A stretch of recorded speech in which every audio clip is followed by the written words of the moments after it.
Because this was never only about semen retention, it was never only about sex.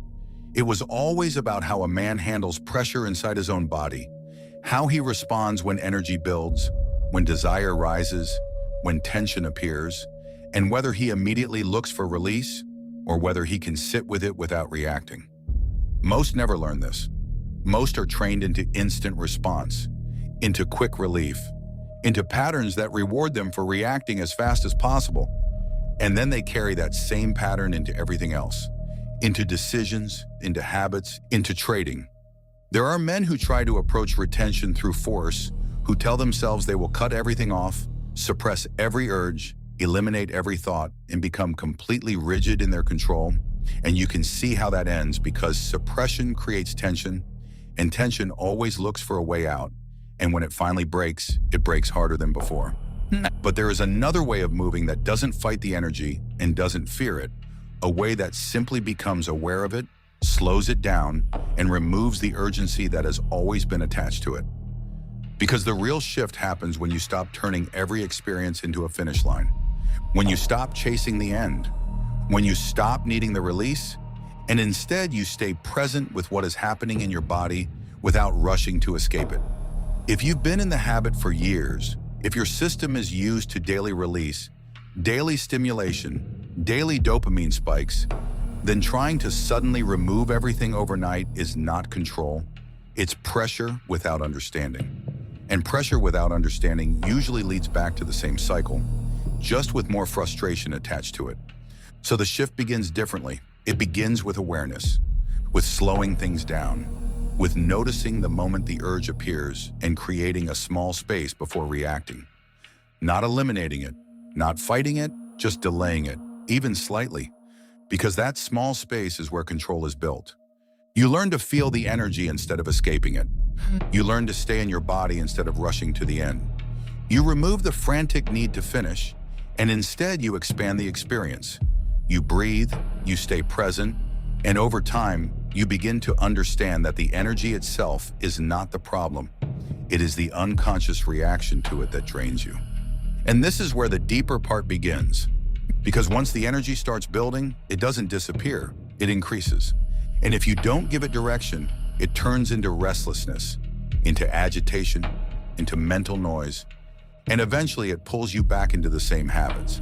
So the man who moves differently does not just retain, he redirects, he channels, he takes that same energy and moves it into physical effort, into training, into creation, into focused work, into sitting longer with things that used to feel uncomfortable, into repetition that most people avoid because it feels boring.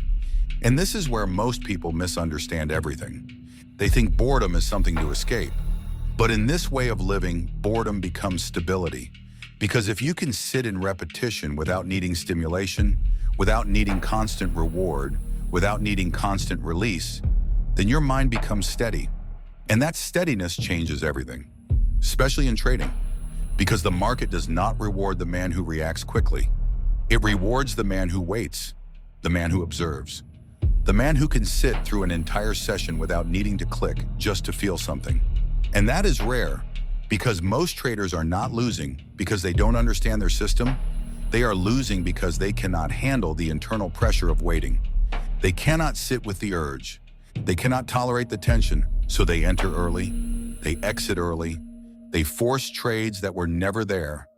And if you look closely, it's the same pattern. The same impulse that pushes a man to release his energy immediately is the same impulse that pushes him to click before the setup is ready. The same need for relief, different expression. But when you start practicing retention with awareness, not suppression, something begins to shift in your nervous system. And you start realizing that you can feel intensity without acting on it. You can feel pressure without needing to discharge it. You can sit with the urge without obeying it. And that changes how you trade. Because now when the setup is forming, when the CLS range is there, when the manipulation is happening but the confirmation is not complete yet, you don't rush. You wait. Because you are no longer controlled by the need to act. You start executing from clarity instead of tension, from structure instead of impulse, from identity instead of emotion. And that is where consistency begins, not in the strategy, in the man. This is also why removing certain inputs becomes necessary, because what you feed your mind shapes your baseline. And if your baseline is constant stimulation, constant novelty, constant artificial triggers, then your system becomes addicted to intensity and normal focus begins to feel empty. And that makes patience almost impossible. So the man who understands this reduces that noise. He simplifies. He becomes more selective, not because he is forcing discipline, but because he no longer needs the distraction. And over time, things become quieter, not externally, internally. The urges don't disappear, but they don't control you anymore. They pass through without reaction, without urgency. You stop counting days and you stop chasing streaks, because this is no longer about numbers. It becomes about how you move, how you think, how you respond. And when you occasionally fall back, when you release, when you slip, it doesn't become a collapse of identity. It becomes part of the process. Something observed, something understood, without guilt attached to it. Because guilt only feeds the same cycle again. You return to awareness and continue. Because this path was never about perfection. It was about control without force, discipline without tension, energy without leakage. And once you start seeing the connection between how you manage your energy and how you operate in the market, it becomes difficult to ignore it. Because the same man who can sit with himself can sit with the chart. The same man who can hold his energy can hold a position.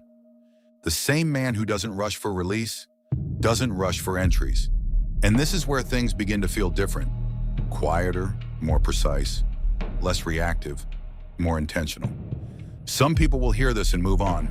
Others will recognize it immediately because they've already felt it somewhere before. Maybe not clearly, but enough to know. And once you see it like this, you don't move the same way again. If this resonated with you, you don't need to explain it, but you'll feel it. And if you're starting to operate differently, subscribe so you don't miss what comes next.